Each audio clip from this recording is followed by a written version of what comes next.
गांव की अनोखी कहानी, जहां रहता था एक बड़ा ही चतुर और हंसमुख किसान। नाम था हरिराम। न ज्यादा बड़ा खेत, न ज्यादा जानवर, लेकिन अक्ल ऐसी कि बड़े बड़ों की छुट्टी कर दे। हरिराम के पास बस एक बैल था, कालू, जो जितना ताकतवर था उतना ही जिद्दी।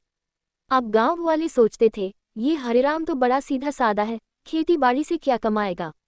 लेकिन जनाब, हरिराम की समझ किसी किताब से कम न थी। एक दिन की बात है, गांव में आया एक चालाक व्यापारी, बड़ी बड़ी बातें करता, लेकिन अंदर से था ठग। उसने कहा, जो मेरी गूढ़ पहेली सुलझा ले, उसे दूंगा 10 सोने के सिक्के। गांव वाले हैरान, पर डर गए कि कहीं बेइज्जती न हो जाए।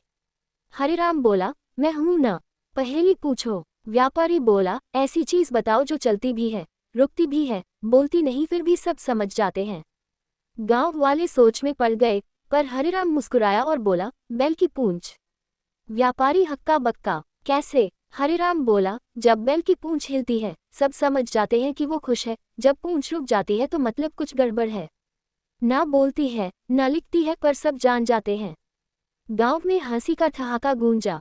व्यापारी को देना पड़ा इनाम, लेकिन वो तो ठग था। बोला, अभी एक और शर्त है, अगर मेरे नकली बैल और तेरे असली बैल में फर्क नहीं बता सका तो ये सोने के सिक्के वापस लेने आऊंगा।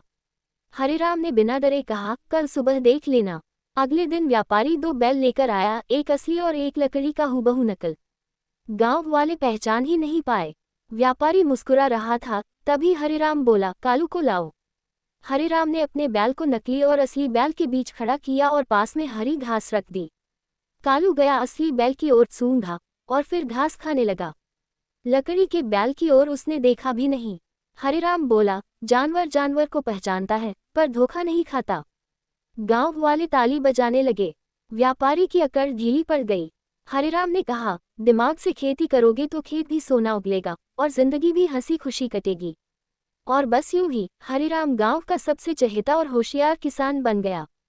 सीख, अक्ल और ईमानदारी से बड़ी कोई पूंजी नहीं। दी एंड। नरेटर हंसते हुए कहता है, तो बच्चों, जब अगली बार कोई तुम्हें चकमा देने आए, हरिराम याद आ जाए। योजक।